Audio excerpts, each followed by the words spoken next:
അടുത്ത നമ്മൾ നോക്കുന്നത് 16ാമത്തെ ചോദ്യമാണ്. അപ്പോൾ നമ്മുടെ ചോദ്യം ഇതാണ് മക്കളെ പറയുന്നത്. Let P Q R be a triangle with r -1 4 2. Suppose m 2 1 2 is the midpoint of PQ. The distance of the centroid of triangle PQR from the point of intersection of the line. രണ്ട് ലൈനിന്റെ equation നമുക്ക് തന്നിട്ടുണ്ട്. അപ്പോൾ ഇത് straight line എന്ന് പറഞ്ഞ ചാപ്റ്ററിൽ വന്നിരിക്കുന്ന ഒരു ചോദ്യമാണ്. അപ്പോൾ നമുക്ക് ഇത് എങ്ങനെ ചെയ്യാൻ പറ്റും? ദാ അപ്പോൾ നമ്മളിവിടെ നമുക്ക് ട്രയാംഗിളിന്റെ കാര്യം പറയുന്നുണ്ട്. ട്രയാംഗിൾ PQR എന്ന് പറയുന്നുണ്ട്. അപ്പോൾ ഞാൻ ജസ്റ്റ് എന്ത് ചെയ്യുന്നുണ്ട്, ഒരു ട്രയാംഗിൾ ഞാൻ വരയ്ക്കാൻ പോവുകയാണ്. അപ്പോൾ നോക്കിയാൽ മക്കളെ, ഇതാ ഒരു ട്രയാംഗിൾ ഞാൻ പ്ലോട്ട് ചെയ്യുന്നവിടെ. ഓക്കെ, ട്രയാംഗിൾ വരച്ചിട്ടുണ്ട്. ദെൻ ഇത് ആണ്. നമുക്ക് തന്നിട്ടുണ്ട് എത്രയാണ്? -1 4 2 എന്ന് തന്നിട്ടുണ്ട്. ദെൻ എം എന്ന് പറയുന്നത് 2 1 2 is the mid point of P Q. ഇത് ആണെങ്കിൽ ഞാൻ ഇത് പിയും ഇത് ക്യൂ ആയിട്ട് എഴുതുന്നു. അങ്ങനെയാണെങ്കിൽ ഇതിന്റെ മിഡ് പോയിന്റ് ആണ് നമ്മുടെ എം എന്ന് പറയുന്നത്. കോർഡിനേറ്റ് ഏതൊക്കെയാണ്? 2 1 2 എന്ന് പറയുന്നതാണ് എമ്മിൻ്റെ കോർഡിനേറ്റ് വരുന്നത്. ഓക്കെ, മിഡ് പോയിന്റ് ആണ് അല്ലേ? അപ്പോൾ ഞാൻ എന്ത് ചെയ്യുന്നുണ്ട്, ഇതാ ഇവിടുന്ന് ഇങ്ങോട്ട് മിഡ് പോയിന്റ് വരയ്ക്കുന്നത്. അപ്പോൾ ഇതെന്താണ്? മീഡിയൻ ആണ് അല്ലേ? ഓക്കെ, ആ മീഡിയൻ നമ്മൾ വരച്ചിട്ടുണ്ട്. ദെൻ നെക്സ്റ്റ് എന്താ മക്കളെ പറയുന്നത്? Distance of the centroid of triangle P Q R. Okay, triangle P Q ആറിന്റെ സെൻട്രോയിഡ് എന്ന് പറഞ്ഞാൽ എന്താണ്? സെൻട്രോയിഡ് എന്ന് പറഞ്ഞാൽ എന്താ? ഈ ഓപ്പോസിറ്റ് വെർട്ടെക്സിൽ നിന്ന് നമ്മൾ എന്ത് ചെയ്യുന്നുണ്ട്? ഓപ്പോസിറ്റ് സൈഡിലുള്ള ഈ വെർട്ടെക്സിൽ നിന്ന് ഓപ്പോസിറ്റ് സൈഡിന്റെ മിഡ് പോയിന്റിലേക്ക് നമ്മൾ വരയ്ക്കുന്നു. അതുപോലെ തന്നെ ഇതിൽ നിന്ന് ഈ സൈഡിന്റെ മിഡ് പോയിന്റിലേക്ക് നമ്മൾ വരയ്ക്കുന്നു, അല്ലെങ്കിൽ മീഡിയൻ നമ്മൾ വരയ്ക്കുന്നു. അപ്പോൾ മീഡിയന്റെ എല്ലാവരുടെ കൂടെ ഇന്റർസെക്ഷൻ പോയിന്റ് ആണ് നമ്മൾ എന്തെന്ന് പറയുന്നത്? സെൻട്രോയിഡ് എന്ന് പറയുന്നത്. ക്ലിയർ ആണല്ലോ? അങ്ങനെയാണെങ്കിൽ സെൻട്രോയിഡ് ഇതാ ഇവിടെയായിട്ട് വരുന്നു എന്ന് വിചാരിച്ചോ. ജി എന്ന് പറയുന്നത് നമുക്ക് ഇവിടെയായിട്ട് പറയാം. നമുക്കറിയാം സെൻട്രോയിഡ് ജി എന്ന് പറഞ്ഞത് മീഡിയനെ നമ്മൾ എങ്ങനെയാണ് കട്ട് ചെയ്യുന്നത്, ഏത് റേഷ്യോയിലാണ് കട്ട് ചെയ്യുന്നത്, അത് നമ്മൾ ഓൾറെഡി പഠിച്ചിട്ടുണ്ട്. 2:1 റേഷ്യോയിലാണ് കട്ട് ചെയ്യുന്നത് അല്ലേ? അപ്പോൾ ഇത് 2:1 റേഷ്യോയിലാണ് ദാ ഇവിടെ ഡിവൈഡ് ചെയ്യുന്നത്. ഓക്കെ, ക്ലിയർ ആണല്ലോ? അപ്പോൾ ഇത്രയും കാര്യങ്ങൾ നമുക്ക് കിട്ടി മക്കളെ. ഇത്രയും കാര്യങ്ങൾ കിട്ടിയെങ്കിൽ ഇതാ ആർ എന്ന് പറഞ്ഞ കോർഡിനേറ്റ് നമുക്കറിയാം, എം എന്ന് പറഞ്ഞ കോർഡിനേറ്റ് നമുക്കറിയാം. അങ്ങനെയാണെങ്കിൽ നമുക്ക് എന്ത് കണ്ടുപിടിക്കാം? സെൻട്രോയിഡ് കണ്ടുപിടിക്കാം. എന്താണ് ചോദ്യം ചോദിച്ചിരിക്കുന്നത്? The distance of the centroid എന്തായാലും കോർഡിനേറ്റ് കണ്ടുപിടിക്കണം.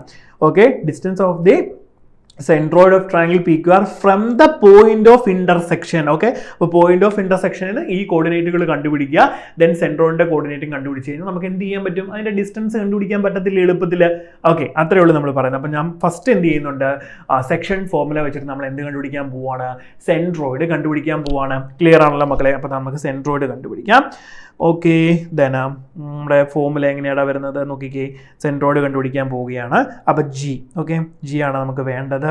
അപ്പോൾ നോക്കിക്കേ, 2:1 എന്നുള്ള റേഷ്യോയിലാണ് കട്ട് ചെയ്യുന്നത്. ഓക്കെ, നമുക്കറിയാം. അപ്പം m × x2 + n × x1 / m + n എന്നാണ് അല്ലേ? അപ്പം m എന്ന് പറഞ്ഞാൽ ഇവിടെ എത്രയാണ്? 2 ആണ്. ദെൻ x2 എന്ന് പറഞ്ഞാൽ 2 ആണ്. അപ്പം നമുക്കത് ചെയ്യാം. 2 × 2 + 1 × -1 / 3. ദെൻ അടുത്തത് എന്ത് വരും? 2 × 1 + 1 × 4 / 3. ദെൻ നെക്സ്റ്റ് വരുന്നത് 2 × 2 + 1 × 2 / 3. അപ്പോൾ ഇതാണ് നമ്മുടെ എന്ത്? സെൻട്രോയിഡ് എന്ന് പറയുന്നത്. ഓക്കെ, അപ്പം നിങ്ങൾക്ക് ഇത് കാണാൻ പറ്റുന്നുണ്ടെന്ന് വിചാരിക്കുന്നു. ദെൻ നോക്കിയേ, അപ്പം 2 × 2 എന്ന് പറഞ്ഞാൽ 4 ആണ്. ദെൻ 4 - 1 എന്ന് പറയുമ്പോഴത്തേന് 3 ആണ്. 3/3 എന്ന് പറയുമ്പോഴത്തേന് 1 വരും. ദെൻ ഇവിടെ നോക്കിയാൽ മക്കളെ, ഇവിടെ 2 ആണ്, 4 ആണ്. അപ്പം 2 + 4 എന്ന് പറഞ്ഞാൽ 6 ആണ്. 6/3 എന്ന് പറഞ്ഞാൽ 2 ആണ് വരുന്നത്. ഓക്കെ, അപ്പോൾ 2 നമുക്ക് കിട്ടി. ദെൻ ഇവിടെ നോക്കിയേ, 2 × 2 എന്ന് പറഞ്ഞാൽ 4 ആണ്. ദെൻ 4 + 2 എന്ന് പറഞ്ഞാൽ 6 ആണ്. 6/3 എന്ന് പറഞ്ഞാൽ 2 ആണ്. ഓക്കെ, അപ്പോൾ നമ്മുടെ സെൻട്രോയിഡ് നമുക്ക് എന്താ കിട്ടിയത്? 1 2 2 എന്ന് പറഞ്ഞ കോർഡിനേറ്റ് നമുക്ക് കിട്ടിയത്. അപ്പോൾ നമുക്ക് സെൻട്രോയിഡ് 1 2 2 എന്നാണ് കിട്ടിയിരിക്കുന്നത്. ക്ലിയർ? അത്രയും കിട്ടി അല്ലേ? ഇനി നമുക്ക് വേണ്ടത് എന്താണ്? Point of intersection of this 2 lines ആണ് നമുക്ക് വേണ്ടത്. ഓക്കെ, അത് നമുക്ക് കണ്ടുപിടിക്കാൻ എളുപ്പമാണ്. ഈ ഫസ്റ്റ് ലൈനിൽ നമ്മൾ എന്ത് ചെയ്യുന്നുണ്ട്? = ലാംഡ എന്ന് കൊടുക്കുന്നു. ഈ സെക്കൻഡ് ലൈനിന്റെ ഇക്വേഷൻ നമ്മൾ എന്ത് ചെയ്യുന്നു? = μ എന്ന് കൊടുക്കുന്നു. Okay, clear? അപ്പോൾ ഫസ്റ്റ് ലൈനിന്റെ ഇക്വേഷൻ എന്താ വരുന്നത്? x - 2 / 0. ദെൻ y/2 = z + 3 / -1 എന്തെന്ന് കൊടുക്കുന്നു? ഞാൻ ലാംഡ എന്ന് കൊടുക്കുന്നു. ക്ലിയർ? ഓക്കെ ആണോ മക്കളെ? അങ്ങനെയാണ് നമുക്ക് എന്ത് ചെയ്യാൻ പറ്റും? x - 2 / 0 = ലാംഡ എന്ന് കൊടുക്കാൻ പറ്റും. ഇതിൽ നിന്ന് നമുക്ക് എന്ത് കിട്ടും? x = നമുക്ക് എന്ത് കിട്ടും? 2 എന്ന് കിട്ടും. ക്ലിയർ? ദെൻ അടുത്തത് y/2 = ലാംഡ എന്ന് കൊടുക്കുന്നു. അപ്പോൾ y-യുടെ വാല്യൂ നമുക്ക് എന്ത് കിട്ടും? y = 2 ലാംഡ എന്ന് എഴുതാൻ പറ്റും. ദെൻ നെക്സ്റ്റ് എന്ത് വരും? Z plus 3 divide by -1 equal to നമുക്ക് ലാംഡ എന്ന് എഴുതുന്നു. അപ്പോൾ നമുക്ക് ഇസഡിൻ്റെ വാല്യൂ എന്ത് കിട്ടുന്നുണ്ട്? മൈനസ് ലാംഡ -3 എന്ന് കിട്ടും. Okay, that's all. ഇനി നമ്മൾ എന്ത് ചെയ്യുന്നുണ്ട്? ഇതിനെ നമ്മൾ മ്യൂവിനോട് ഇക്വേറ്റ് ചെയ്യുന്നു. ക്ലിയർ? അപ്പോൾ നമുക്ക് നോക്കാം എന്താണ് വാല്യൂ വരുന്നത്. x-1 divide by 1 x-1 divide by 1 equal to y+3 divide by -3 equal to then z+1 divided by 1 equal to നമ്മൾ എന്തെന്നു മ്യൂ എന്ന് എഴുതുന്നു. ഓക്കെ, ക്ലിയർ ആണല്ലോ. ഇനി നമുക്ക് എന്ത് ചെയ്യാം? x-1 divide by 1 equal to mu എന്ന് എഴുതുന്നു. ഇവിടെ നമുക്ക് എന്ത് കിട്ടും? X equal to mu plus 1 എന്ന് നമുക്ക് കിട്ടും. ഓക്കെ, ദെൻ അടുത്തത് y+3 divide by -3 equal to mu എന്നാണ്. അപ്പോൾ ഇവിടെ നമുക്ക് എന്ത് കിട്ടും? y ഈക്വൽ ടു -3 മ്യൂ -3 എന്ന് വരും. Then next z+1 divide by 1 equal to mu എന്നാണ്. അപ്പോൾ ഇവിടെ നമുക്ക് എന്ത് കിട്ടും? z ഈക്വൽ ടു മ്യൂ -1 എന്ന് വരും. ക്ലിയർ അല്ലോ? നമുക്ക് വേണ്ടത് എന്താണ്? പോയിന്റ് ഓഫ് ഇന്റർസെക്ഷൻ ആണ് വേണ്ടത്. അപ്പം നമുക്ക് എന്ത് ചെയ്യാം? എക്സിൻ്റെ ഇവിടുത്തെ വാല്യൂ നോക്കിയാൽ എക്സിൻ്റെ ഇവിടുത്തെ വാല്യൂ 2 ആണ്. അപ്പം നമുക്ക് എന്ത് ചെയ്യാം? ദാറ്റ് ഈസ് ഈക്വൽ ടു നമുക്ക് ഇതിനോട് ഇക്വേറ്റ് ചെയ്യാം. പറയുന്നത് മനസ്സിലാകുന്നുണ്ടോ മക്കളെ? ക്ലിയർ ആണോ? ഓക്കെ, അപ്പോൾ നമ്മൾ ഇക്വേറ്റ് ചെയ്ത് നമുക്ക് വാല്യൂസ് എന്തൊക്കെ കിട്ടും? X equal to 2 equal to mu plus 1 എന്ന് കിട്ടും. അപ്പോൾ ഇവിടെ നമുക്ക് മ്യൂവിൻ്റെ വാല്യൂ നമുക്ക് എന്തെന്ന് കിട്ടി? 1 എന്ന് കിട്ടി. ക്ലിയർ ആണോ മക്കളെ? ഓക്കെ അല്ലേ? മ്യൂവിൻ്റെ വാല്യൂ നമുക്ക് 1 എന്ന് കിട്ടി. Okay, clear. ദെൻ നെക്സ്റ്റ് നമുക്ക് എന്ത് ചെയ്യാൻ പറ്റും?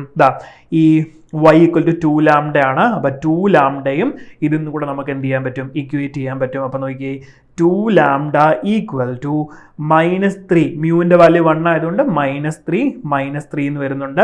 അപ്പോൾ 2 ലാംഡ ഈക്വൽ ടു നമുക്ക് -6 വരും. ദെൻ ലാംഡ ഈക്വൽ ടു നമുക്ക് ഇപ്പോൾ എന്ത് കിട്ടിയിടാം? -3 എന്നും കിട്ടി. മ്യൂ ഈക്വൽ ടു 1 എന്നും ദെൻ ലാംഡ ഈക്വൽ ടു -3 എന്നും കിട്ടി. സിമ്പിൾ അല്ലേ? അപ്പോൾ നമുക്ക് എന്ത് ചെയ്യാം? പോയിന്റ് ഓഫ് ഇന്റർസെക്ഷൻ അല്ലേ നമുക്ക് വേണ്ടത്. അപ്പോൾ നമുക്ക് എന്ത് ചെയ്യാം? ഇതിനകത്ത് നമുക്ക് കറസ്പോണ്ടിങ് വാല്യൂസ് കൊടുത്തു കഴിഞ്ഞാൽ നമുക്ക് പോയിന്റ് ഓഫ് ഇന്റർസെക്ഷൻ കിട്ടും. അപ്പോൾ എക്സ് എന്താണ്, വൈ എന്താണ്, ഇസഡ് എന്താണ് നമുക്ക് കിട്ടും. ഓക്കെ, ക്ലിയർ മക്കളെ? അപ്പോൾ നോക്കടാ, ഞാൻ ഇങ്ങോട്ട് എഴുതുകയാണ്. അപ്പം XYZ. ഓക്കെ, XYZ എന്ന് പറഞ്ഞാൽ എന്തായിട്ട് വരും?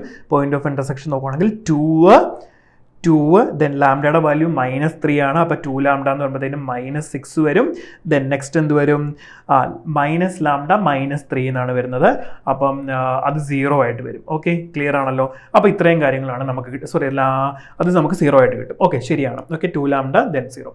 ഇനി നമുക്ക് എന്താ വേണ്ടത്? ഇനി നമുക്ക് ഡിസ്റ്റൻസ് കണ്ടുപിടിക്കണം. ഓക്കെ, എവിടെ നിന്നാണ്? സെൻട്രോയിഡും ഇത് തമ്മിലുള്ള ഡിസ്റ്റൻസാണ് നമുക്ക് കണ്ടുപിടിക്കേണ്ടത്. അപ്പോൾ സെൻട്രോയിഡിൻ്റെ വാല്യൂ നമുക്ക് എവിടെയാണ് വന്നത്? കോർഡിനേറ്റ് എന്തൊക്കെയാണ്? 1 2 2 ആണ് അല്ലേ? സെൻട്രോയിഡ് നമുക്ക് എന്താ കിട്ടിയത്? 1 2 2.